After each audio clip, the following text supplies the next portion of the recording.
கனமழை காரணமாக புதுக்கோட்டை அடப்பன்குளம் நிரம்பி உபரி நீர் வெளியேறி வருகிறது. இது பற்றிய மேலும் விவரங்களை தருகிறார் நமது செய்தியாளர் ஷேக் அப்துல்லா. முழு விவரம்.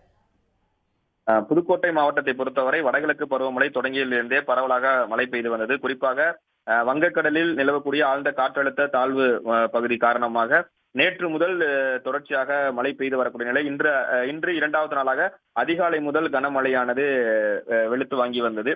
இந்நிலையில் தான் புதுக்கோட்டை மாவட்டத்தை பொறுத்தவரை நீர்நிலைகள் நிறைந்த பகுதி. இந்த தொடர்மழை காரணமாக நீர்நிலைகளானது நிரம்பி வருகிறது. குறிப்பாக புதுக்கோட்டை மாநகராட்சிக்கு உட்பட்ட அடப்பன் வயல் அருகே உள்ள அடப்பன் குளம் முழுமையாக நிரம்பி அதிலிருந்து கலிங்கி மூலமாக உபரி நீரானது வெளியேற்றப்பட்டு வருகிறது. ஏனென்றால் முழுமையாக தண்ணீர் இருக்கிறனால அந்த குளத்திலிருந்து உபரி நீரை கலிங்கி மூலமாக வெளியேற்றப்படலைன்னா கலிங்கி அந்த குளம் உடையக்கூடிய அபாயம் ஏற்படும். அப்படின்றனால கலிங்கி மூலமாக மழை நீரை சூழ்ந்த நீரை வெளியேற்றிட்டு இருக்காங்க. இந்நிலையில அந்த உபரி நீர் வெளியாகக்கூடிய நிலையில பல்வேறு கால்வாய்கள்ல அந்த உபரி நீர் செல்லுது. கால்வாய்கள் நிரம்பி பல சாலைகள் அடப்பன் வயலில் உள்ள பல சாலைகள்ல இந்த உபரி நீர் சூழ்ந்து அந்த பகுதி வெள்ளக்காடாக காட்சியளிக்கிறது. இந்நிலையில் தான் இந்த கலிங்கி மூலமாக அடப்பன் வயலிலிருந்து வெளியாகக்கூடிய உபரி நீரில் இன்று அங்க பகுதியில் உள்ள இளைஞர்களும் பள்ளி மாணவர்களும் குறிப்பா இன்று தொடர்மழை காரணமாக இன்று பள்ளிகளுக்கு மாவட்ட நிர்வாகம் விடுமுறை அளித்திருந்தாங்க.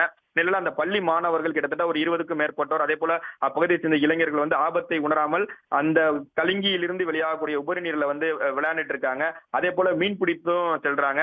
மேலும் இந்த கலிங்கி மூலமாக வெளியாகக்கூடிய உபரி நீரை அடப்பன் வயல் சுற்றுவட்டார பகுதியை சேர்ந்த பொதுமக்கள் ஏராளமானோர் அந்த பகுதியில குவிந்து அதை கண்டு ரசித்துட்டு செல்லக்கூடிய காட்சிகளை நம்மால் பார்க்க முடிகிறது. தொடர்ச்சியாக புதுக்கோட்டை மாவட்டத்துல பெய்து வரக்கூடிய மழை காரணமாக பல நீர்நிலைகள் இதே போல நிறைந்து வருவதையும் நம்மால் பார்க்க முடிகிறது.